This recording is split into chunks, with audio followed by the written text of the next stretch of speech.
What's going on, moviegoers? So if you're new to the channel, my name is Christian. Welcome to SeaWorld Productions. You guys, I am still on the hype train of seeing Wolverine's reveal in Deadpool 3.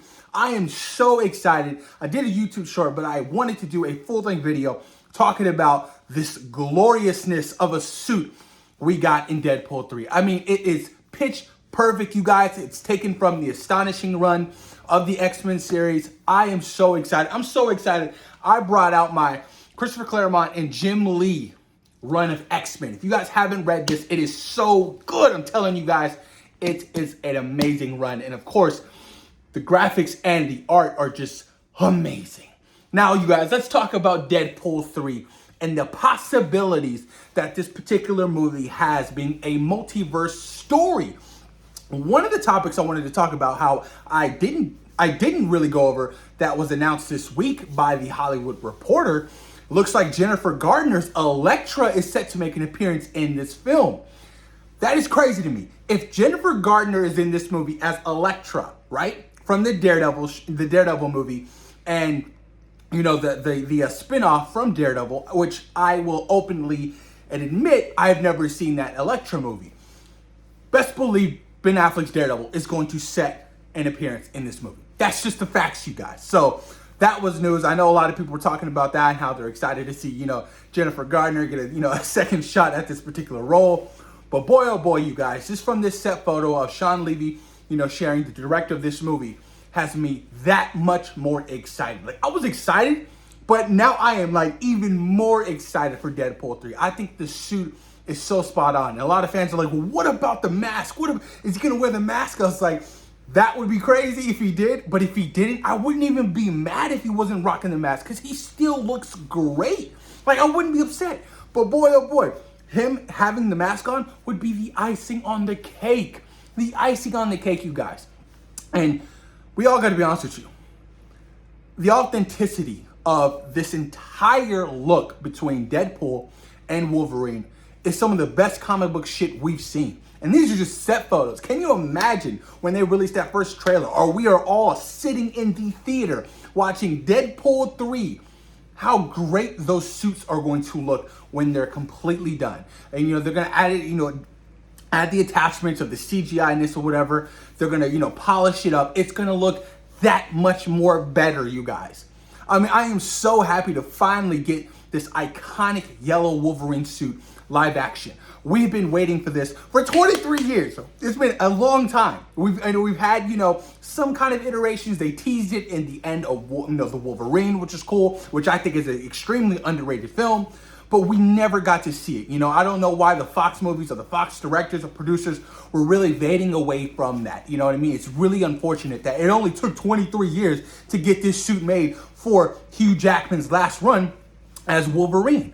And like I said in my YouTube short, best believe the other X-Men characters are going to be spot on. I mean, look what they did in the first couple of Deadpools. Look how great Colossus looked. It was literally ripped out of a comic book. Colossus was great. He was a massive, giant, Russian. Spot on, right? And then, we got Cable in the second one. Or look at Juggernaut in the second film. Ryan Reynolds and the entire creative team working on these Deadpool movies understand the source material. This is it. You know what I mean? We're not going to run from it. This is what the comics are all about. This is why fans love the comics. So why not try to adapt these particular characters in the best way possible? And that's what I love so much about Ryan Reynolds. I mean, he's going in with a full head of steam, you guys, with Deadpool 3. I am so excited just to see how Wolverine's claws are going to come out. I mean, the gloves look spot on. And then you have, the metal. Everything about it is amazing. That yellow is just gorgeous, you guys. Now, imagine what Cyclops is going to look like. Imagine what Jean Grey's going to look like. Imagine what Storm's going to look like. Imagine what Gambit's going to look like. This is just the beginning. Or if they could just show Beast. Oh my God, bring back Kelsey Grammer as Beast, you guys. Kelsey Grammer as Beast in X-Men The Last Stand was spot on. He looked great. I like Nicholas Hoult, but his Beast just really wasn't there for me. Other than, his Beast in everything after First Class wasn't there for me. I loved his Beast in First Class. That was an entirely different look.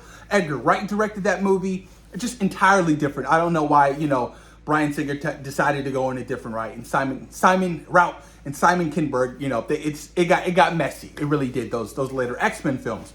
But boy, oh boy, man, I am so thrilled. This is just the beginning, you guys. This is just the beginning. So I hope everybody's ready. I hope everybody got the seatbelts on, because we are going to go for a ride with Deadpool 3 being a multiverse storyline. And the fact that, you know, these beloved returning characters from the earlier 2000s, it's going to be a sight to see. It's going to be a love letter to, you know, the earlier 2000 films. You know what I mean? If you love those movies, I guarantee you're going to love Deadpool 3. You're going to love everything they're going to have in store for us with the cameo appearances, just everything. Everything. And most people say that we've gotten the best depiction of Wolverine in Logan, being R-rated. Well, guess what? Now we have Logan, Wolverine in his prime, with the suit on, R-rated. I love Wolverine in Logan. Loved him. But he is going to shit on Logan in all kinds of ways. Being in his prime, you guys, with the iconic suit. And apparently, we're going to get different iterations of Logan in this film as well, being a multiverse storyline. So I was like, oh shit. I definitely expect to see like a kid Logan. That would be pretty cool. Oh my God, Sabretooth. Can you imagine them doing Sabretooth and how comic accurate that will look? Because let's be honest with you, in X-Men Origins, he wasn't comic accurate. He wasn't. In the first X-Men movie, he wasn't. But can you imagine how massive and towering he will look compared to, you know, Hugh Jackman's Wolverine? Oh, you guys, I am so giddy and hyped and geeking out just talking about Deadpool 3. There's so many crazy possibilities. I mean, dude, Kevin Feige might be the happiest man on the planet right now because of Deadpool 3. Because, I mean, honestly, you guys, out of all the projects coming out, it seems like Deadpool 3 is the top tier project going into phase 5. Like, that's the only thing everybody's talking about is Deadpool 3. Nobody's talking about the Marvels. Nobody's talking about Blade. I mean, they're still hung up on Fantastic Four castings. You know, Avengers, you know, the Kang Dynasty or Secret Wars. Nobody's talking about those movies because they're so far out. You know, Shang-Chi's been confirmed to come out after Avengers, the Kang Dynasty, which is looking like 2026, 2027. Nobody's really talking about anything else other than the beloved Deadpool, guys. I cannot wait, man. I'm so excited. Post your comments down below. Let me know what you guys think about Hugh Jackman's first look in Deadpool 3 with his beautiful, iconic Wolverine yellow and blue costume. What do you guys think? What would you change about it? Please post your comments down below and let me know what you guys think. Peace.